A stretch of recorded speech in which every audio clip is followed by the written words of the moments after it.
I sensed before I closed my eyes in death was the presence of an angel awaiting my last breath. He took me by the hand and whisked me away, far from my diseased body, racked with chronic pain. I asked many questions as we ascended in the clouds.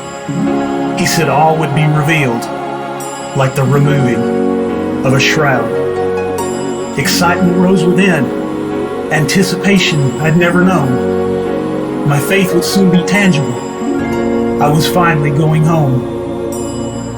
We climbed a holy mountain, far into the deep blue sky. My escort bade me farewell when we finally arrived. Pearly gates swung open. Sweet melodies chimed within. Joy filled my soul as nearby celestials welcomed me in.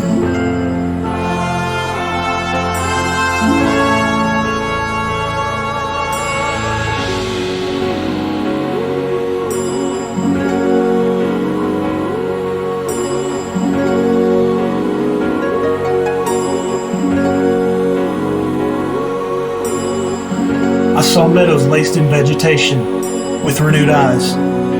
Detail was crystal clear. I was no longer partially blind.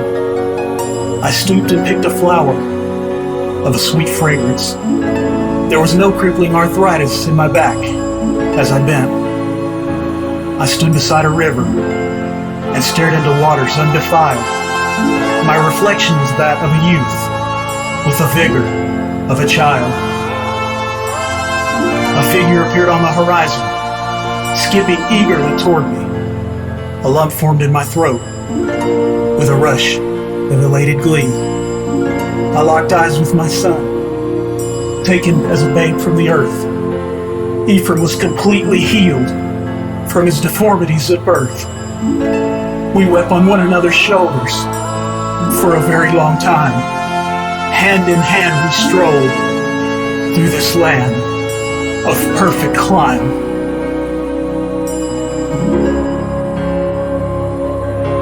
I laughed in great wonder at this fairy tale come true.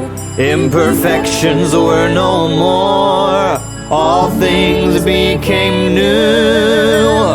Wrongs were made right, grieving turned to song. Hard nights gave way, eternal light had dawned, and all of this was mine. And I knew there and then this will last forever, the dream that never ends.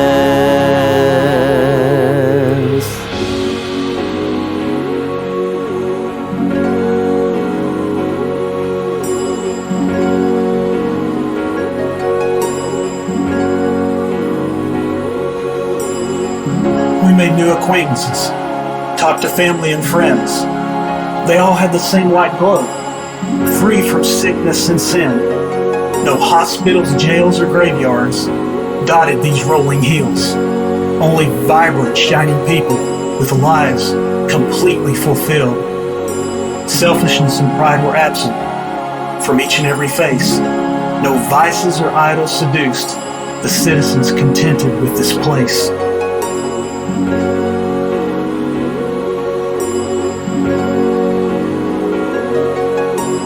We approached a massive golden city, larger than any I'd ever seen.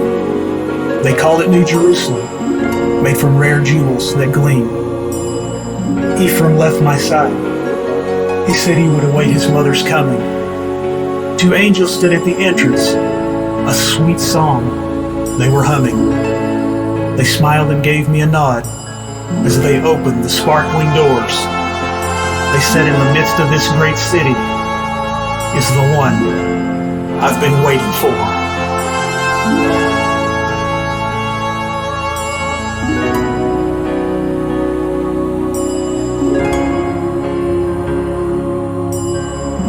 I visited many rooms and talked with saints of old, but nothing could prepare me for what I would yet behold.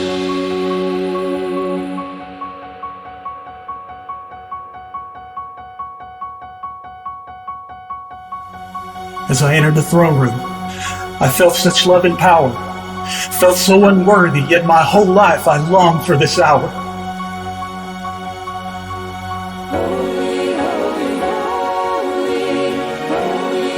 The seraphim cried holy, the elders bowed down and adored the one upon the throne, the King of kings and Lord of lords. He called me into himself, his voice like thunder boomed. It flooded me with peace, like a garden in full bloom. For the first time ever, I saw the fiery gaze of my Savior. He smiled at me and nodded with majestic behavior. I knelt down and worshipped, kissed the feet of my Lord, touched the scars in his hands, my salvation forevermore. Thank you, Jesus.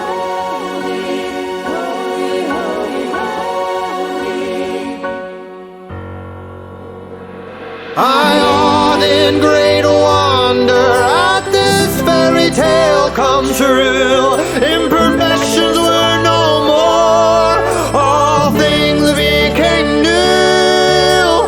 Wrongs were made right, grieving turned to song. Death sting had passed, eternal life had come, and all of this was mine. And I knew there and then this will last forever. The dream that never ends,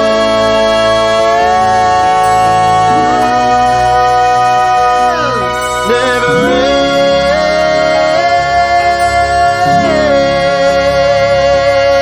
ends. Father wiped away my tears and held me close to him. Redemption now completed, this dream will never end.